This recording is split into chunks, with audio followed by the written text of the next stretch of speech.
En direct de chez vous, Jean-Michel Lamazerolle, RCF Charente. Bonjour à toutes et à tous, bienvenue dans En direct de chez vous, où nous sommes un peu sortis de Charente, à la limite, puisque nous sommes à Saint-Junien, et plus particulièrement à l'aéroclub de Saint-Junien. Il y a quelques temps, lorsque nous avons fait l'émission sur Saint-Maurice-des-Lyons avec l'abbé Michel Fernandez, nous avions eu la chance de rencontrer chez lui monsieur Patrick de Rouziers. Eh bien, aujourd'hui, nous le retrouvons ici, Patrick de Rouziers, ancien général de l'armée de l'air, qui est membre du club de l'aéroclub de Saint-Junien, va aujourd'hui nous présenter l'activité du club, ce qu'ils font ici, et même nous allons embarquer au bord d'un avion pour aller faire un petit tour. Donc c'est cette balade que je vous propose aujourd'hui En direct de chez vous. Monsieur Patrick de Rouziers, bonjour. Bonjour. On est ravis de vous retrouver vraiment sur un lieu qui vous est cher, puisqu'il combine à la fois votre passion, votre métier et votre engagement de retraité actif ici à Saint-Junien. Oui, pour moi c'est un plaisir de vous accueillir, de vous faire découvrir toutes les activités qui ont lieu à l'aéroclub de Saint-Junien, une plateforme qui est très ancienne, elle a mon âge, 1955. Création de la plateforme de Saint-Junien, baptisée en souvenir de Maryse Bastier, une très grande aviatrice qui a battu de très nombreux records, mais c'était il y a très longtemps. Et ici, donc, on a plein d'activités que je vais vous détailler. On peut rentrer pour voir. Eh bien, on va rentrer dans votre local. Donc, je vous en prie, je vous laisse ouvrir la porte. Voilà. Et on rentre ici, on va mieux connaître l'activité d'un aéroclub, comment ça fonctionne, et en particulier celui-ci. Alors, d'abord, qui est-ce qui peut venir dans un aéroclub? Qu'est-ce qu'on y fait, à part des baptêmes de l'air, évidemment, ou vivre sa passion? Est-ce qu'on a son propre avion? Est-ce qu'on vole sur celui ou ceux de l'aéroclub? Dites-nous tout. Ici, à l'aéroclub de Saint-Junien, on a une particularité, c'est qu'on a à la fois des avions et des avions légers, des ULM. Mais les ULM de nos jours ont très nettement évolué en plus de 20 ans et ça a complètement changé. Et certains ULM vont plus vite que des avions. Donc en fait, ce sont des avions légers, biplaces. Et donc nous, on a des instructeurs, 5 instructeurs, 2 pilotes de ligne, moi-même pilote de chasse, général de l'armée de l'air, à la retraite.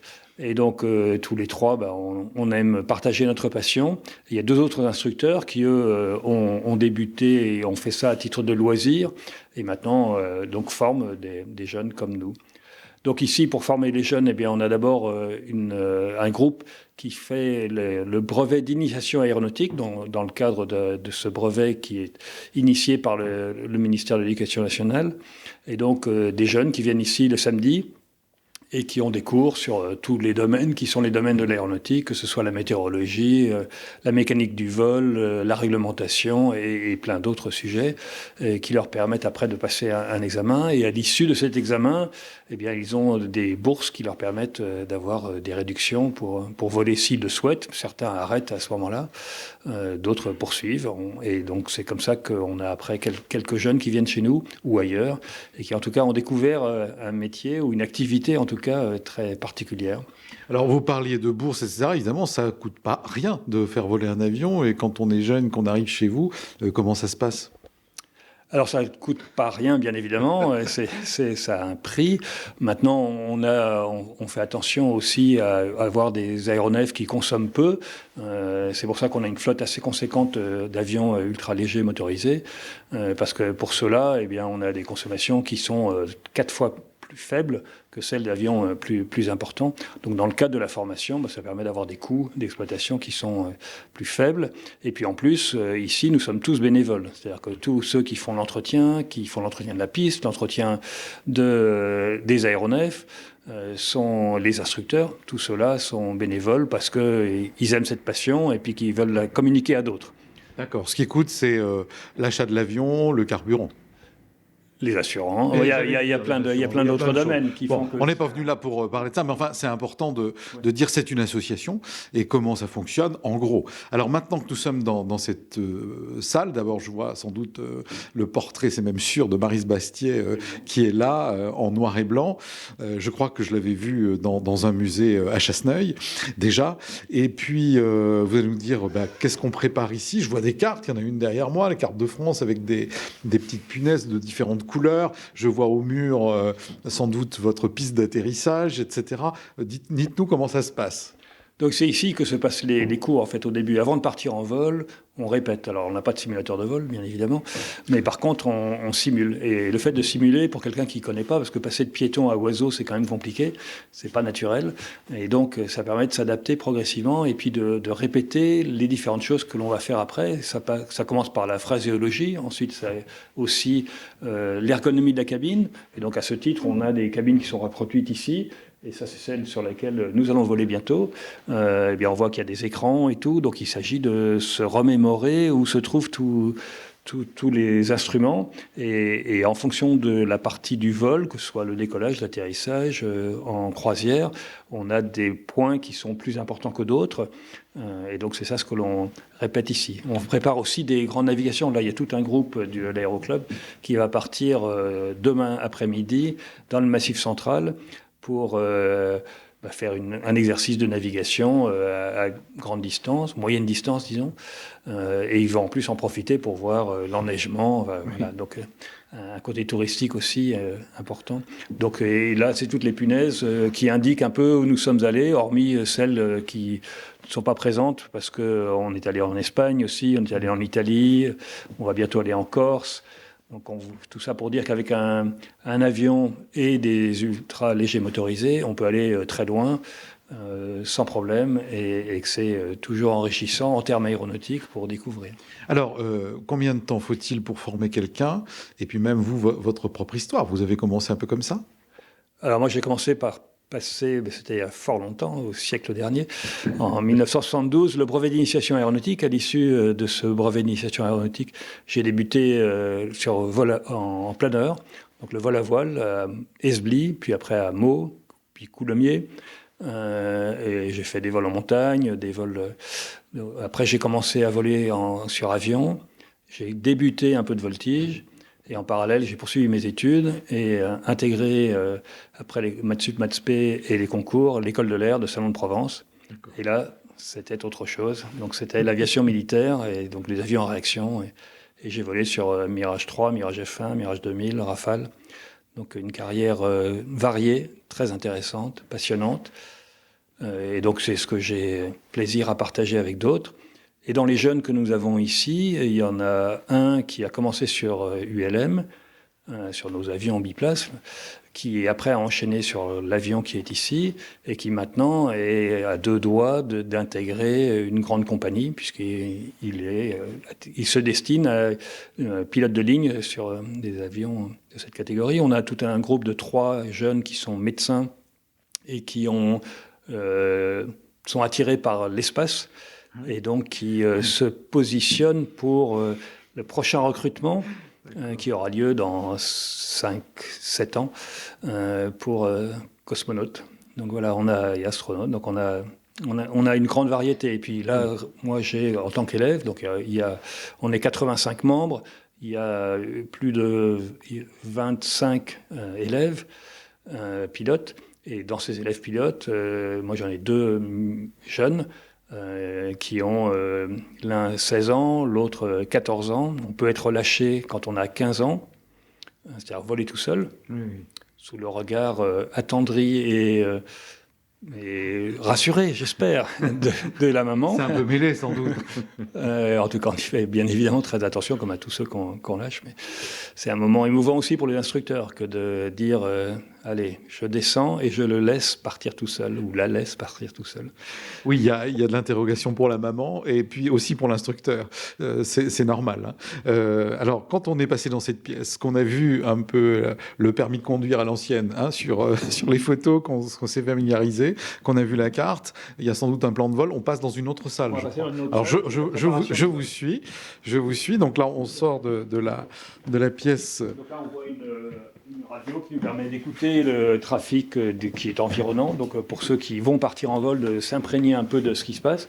Et puis ici, c'est la salle de préparation, où là, on a l'ensemble des documents qui nous permettent de suivre l'activité de chacun des avions en termes historiques. On retrouve un peu ce qu'on voit dans les escadrons de chasse. Alors, je décris pour les gens qui nous écoutent à la radio, c'est un grand pupitre allongé où il y a des grandes feuilles avec des carrés, et puis il y a même la photo des petits avions, des ULM qui sont au-dessus, les dates. Ce sont les lignes de chacun des vols, et donc ce qui permet à quelqu'un qui arrive d'avoir l'historique antérieur, et donc de s'imprégner d'éventuels événements qui ont eu lieu précédemment. Et puis sinon, on a toute la partie... ici, donc un ordinateur, hein, qui permet d'être en relation avec tous les sites, qu'ils soient des sites de météorologie, des sites sur les activités, la possibilité ou non d'aller à tel endroit. Je parlais demain ou après-demain du vol qui aura lieu dans le Massif central. Il s'agit de vérifier que tout ceci puisse avoir lieu. Avec vue sur la piste, tout ça par de grandes baies vitrées. Alors, nous allons aller voler, mais comment prépare-t-on ce vol ? Alors, je l'ai préparé avant, bien sûr, parce que la préparation est quand même assez conséquente, parce qu'il s'agit de vérifier que, entre autres, la météorologie ne va pas se dégrader, parce que là, on voit un grand ciel bleu, donc on peut se dire qu'il fait très beau. Enfin, ça se trouve, à Angoulême, à Poitiers et à Limoges, il y a du brouillard, et donc ça veut dire que nous ne pourrons pas, si on a un événement, nous dérouter, donc aller sur un de ces terrains, qui sont les terrains préférentiels pour l'aérodrome. Donc ça veut dire que le pilote va en tenir compte dans l'activité qu'il va mener pour aller plus ou moins loin, et puis pour s'assurer qu'ici, on a deux pistes, une piste en dur et une piste en herbe, donc on puisse utiliser les deux. Mais au-delà de ça, il y a un autre élément qui est, est-ce qu'il n'y a pas des notice to airmen, donc des avis qui interdisent l'activité dans certains endroits, les couloirs de très basse altitude, des exercices. Et là, je voudrais saluer toutes les femmes et tous les hommes qui sont engagés dans nos armées, et bien sûr plus particulièrement dans l'armée de l'air, et qui en ce moment font un très gros exercice, l'exercice Orion, qui est un exercice de maintien à niveau et de l'engagement interarmé et international dans le cadre de la dissuasion et dans le cadre de la préparation face aux événements qui ont lieu à l'est de notre pays, très à l'est. D'accord, alors nous, pour que nos auditeurs et nos téléspectateurs puissent savoir, on enregistre le 1er mars. Donc vous dites que cet exercice, ça dure combien de temps et ça met en lien les autres armées de l'air de l'Europe. Comment ça fonctionne? Ou c'est juste la France? C'est la France qui l'organise, cet exercice, l'exercice Orion. C'est un exercice dirigé par l'état-major des armées et avec les trois composantes, terre, air, mer. Donc il y a une partie dans le sud de la France, il y a une partie qui est dans le nord, et des étrangers, des armées de l'air, des armées de terre et marines étrangères sont invités. Donc il s'agit pas trop de former ou de continuer à former les individus, mais de former et de continuer à former les états-majors et la coordination de l'activité entre chacune des entités, parce que dans l'exercice, il y a des événements, et donc des événements qui imposent de changer de dynamique, et ça, c'est avec aussi, bien sûr, tous les autres événements qui peuvent survenir, comme le cyber ou d'autres. Oui, donc, bien sûr. Il me vient une question, puisque vous parlez de la relation inter-armes et inter-armées. Quel est le lien qu'il peut y avoir entre l'armée de l'air, par exemple, et puis un aéroclub, enfin la partie civile? Est-ce que ça rentre en ligne de compte? Est-ce que vous pouvez vous aider mutuellement? Comment ça peut fonctionner ou pas?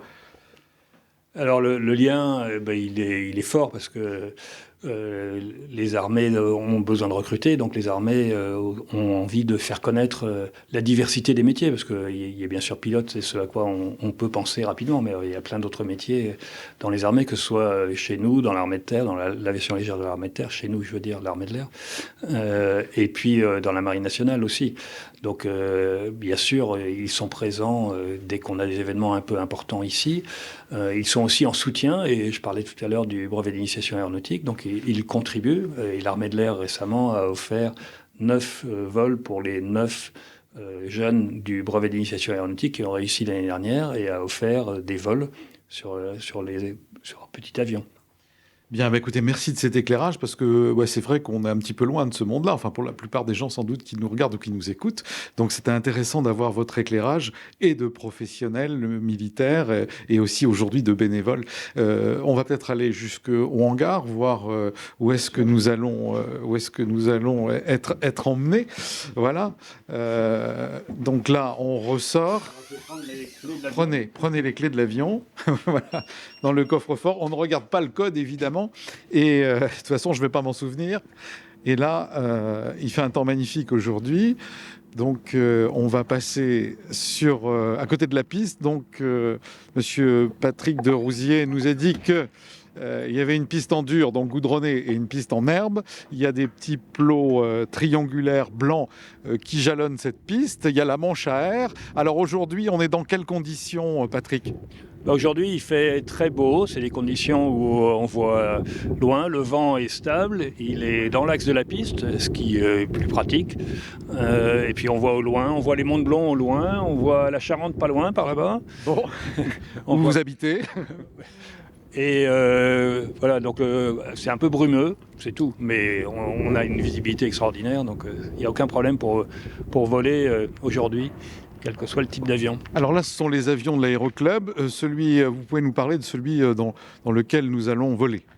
Donc nous allons voler dans un Eurostar, c'est un ultra léger motorisé, fabrication de la République tchèque. C'est un aéronef biplace, bien sûr, parce que c'est un ULM. Il est propulsé par un moteur de 100 chevaux. Il est très confortable. Il permet de faire des vols à la fois de formation initiale, mais aussi des vols de tourisme et en partant assez loin. Je suis allé par exemple à Gap avec mon épouse voir nos petits-enfants. Et on met depuis ici 2h15 pour arriver jusqu'à Gap. C'est pratique. En survolant des paysages merveilleux. Donc voilà, c'est un moyen de loisir qui permet, quand il fait beau, d'arriver assez rapidement. Très bien. Alors là, vous allez chauffer. Vous avez déjà préparé l'avion. Vous allez le faire chauffer. Vous m'avez dit tout à l'heure, le mettre sur piste. Et bien, on va vous retrouver ensuite quand nous serons dans l'avion, Patrick. À tout à l'heure. À tout à l'heure. Alors, nous nous retrouvons avec Patrick Rousier dans l'avion que nous avons vu tout à l'heure sous le hangar. Il a été sorti, préparé, chauffé. Nous sommes en bout de piste. Qu'est-ce qui va se passer, Patrick, maintenant pour nous ? Eh bien, on va retrouver les oiseaux, on va décoller. Donc, je vais mettre plein gaz. Voilà, je mets plein gaz progressivement. Sur la Alors pour des raisons techniques, j'ai repris le micro en studio cette fois pour commenter ce que nous allons voir, parce que le bruit à l'intérieur du cockpit est très fort et qu'après le décollage, on ne peut plus trop nous entendre. Là, nous voyons évidemment tous les voyants, sans jeu de mots, que nous avons vus tout à l'heure au sol quand les apprentis pilotes répètent, et où ils ont des photos de l'ensemble du cockpit avec tous les cadrans et tous les altimètres, les pressions, etc. Il faut savoir que M. de Rousier a checké plusieurs fois. Alors, M. de Rousier, qui a quand même été pilote de chasse et qui, on pourrait croire, monte dans un avion et n'a pas de souci, même si c'est un petit ULM avec cockpit aménagé en petit avion. Eh bien, il est extrêmement sérieux, ce qui m'a permis d'être beaucoup plus rassuré et beaucoup plus tranquille. Alors, après avoir regardé ces différents appareils, le manche qui est identique, c'est-à-dire que moi qui suis passager, je peux également prendre le manche, que je ne ferai pas car je n'ai pas appris à piloter. Je laisse Monsieur Drousier faire toutes ces manœuvres. Eh bien, nous avons pris de la hauteur extrêmement rapidement. C'est-à-dire que ce sont des petits appareils qui s'envolent très vite et qui atterrissent de même très vite, mais sur peu de distance. C'est ce que je voulais dire. Et là, nous survolons l'espace de Saint-Junien au-dessus de l'aéroclub et nous allons un peu faire le tour de la ville de Saint-Junien. Le ciel est absolument magnifique, d'un bleu avec une petite laitance au fond, ce qui fait, comme dirait Monsieur Drousier, que on ne peut pas voir très très très très loin. Ça fait une sorte de brume, comme la brume de chaleur parfois. Donc on n'a pas une visibilité au loin énorme, mais on voit quand même très bien. Et là, nous sommes en train de survoler la Vienne, où on voit en bas des moulins. Vous savez que Saint-Junien était une capitale de la peausserie, de la ganterie, enfin en tout cas du cuir, puisque de grandes maisons comme Hermès, pour ne pas les citer, se sont installées ici. Nous survolons et nous voyons, pour ceux qui ont l'image, la Vienne et les ponts qui l'enjambent. Et en ce moment, eh bien, c'est l'ensemble de la ville. Et M. Drousier me disait que, vous voyez, on a bien l'image en cercle de l'enceinte historique de Saint-Junien, même s'il n'y a plus de muraille à l'heure actuelle. Et évidemment, cette magnifique église collégiale avec sa crypte, avec ses reliques. Vous savez que c'est bientôt le temps des ostensions. Vous en entendrez parler sans doute sur notre antenne d'RCF, eh bien, qui sont là. On voit au loin les fumées de Saya. Saya, c'est une grande papeterie. Hein. Ceux qui vont à Chassenon-Saya, eh bien, vous connaissez. Vous l'avez aussi dans le nez parfois parce que ça sent un peu fort. Là, on revient sur l'intérieur de l'avion avec le cockpit et on voit cette petite hélice qui tourne devant nous. On n'est alors pas excessivement haut, ce qui permet qu'on aperçoive bien toutes les maisons et toute la configuration alentour, toute la géographie, beaucoup de prairies, un peu de bois et toujours cette Vienne qui serpente comme un cordon bleu le paysage. Là, c'est un petit peu flou et on va gentiment continuer notre balade, toujours avec en toile de fond cette Vienne qui est assez large, en fait, à Saint-Junien, avec des chutes, etc., beaucoup de rocailles. C'est pas toujours très, très navigable. Au loin, on aperçoit, on somme, bien sûr, dans les contreforts du Massif central, puisqu'on est aux portes de Limoges. On est déjà en Haute-Vienne, et c'est vraiment un bon moment que l'on passe en compagnie de Monsieur Drousier dans ce petit avion. On s'imagine évidemment les gens qui font partie d'Aéroclub. Tout à l'heure, certains ont atterri et puis ils se disent tiens, où est-ce qu'on va déjeuner? Je trouve un Aéroclub, j'atterris sur le chemin que je parcours et je cherche un restaurant. C'est la question qui m'a été posée tout à l'heure par une des personnes qui venait d'atterrir avec son petit avion personnel. Voilà. Et là, on est en train de survoler les stades de foot de Saint-Junien. Donc, on voit vraiment, vraiment bien ce qui se passe. On revient sur le cockpit, sur les manettes. Monsieur Drousier a toujours la main pour contrôler, la vitesse de l'avion et l'allure de l'avion. Et nous allons, tout en se rapprochant du sol, alors là, la Vienne est vraiment très présente avec les chutes d'eau, nous rapprocher de l'aéroclub afin de pouvoir atterrir, ce qui ne saurait tarder, puisque on atterrit évidemment de la même façon qu'on a décollé, assez rapidement. C'est-à-dire qu'on est toujours surpris. J'ai été étonné de voir à quelle vitesse... Je vous le disais tout à l'heure quand on est monté dans le cockpit, on part très, très rapidement en l'air et on va tout aussi bien réatterrir. Et là, on amorce la descente sur la piste de l'aéroclub, sur la piste goudronnée. Et ensuite, on a un petit bout de chemin à faire sur l'herbe avant de rejoindre le hangar. Écoutez, merci beaucoup pour ce vol. C'est mon baptême de l'air dans un petit avion ou un ULM dont vous parliez tout à l'heure. Je n'avais jamais fait ça, à part dans les avions normaux pour voyager, normaux entre guillemets, je dis normal.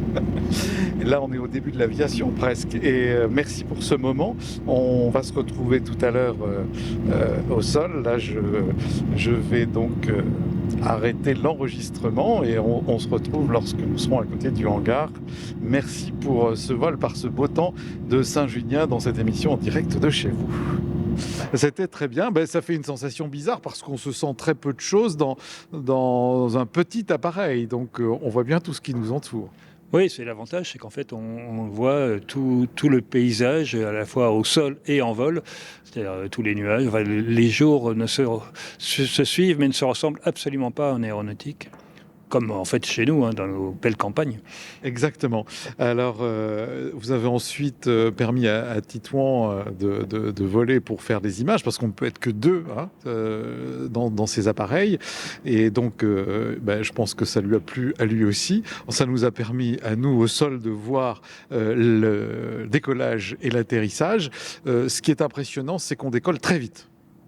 On décolle très vite parce que le rapport entre le moteur et puis le poids de l'appareil fait qu'on peut décoller en 20 mètres, on peut se poser sur des pistes de 200 mètres avec des obstacles.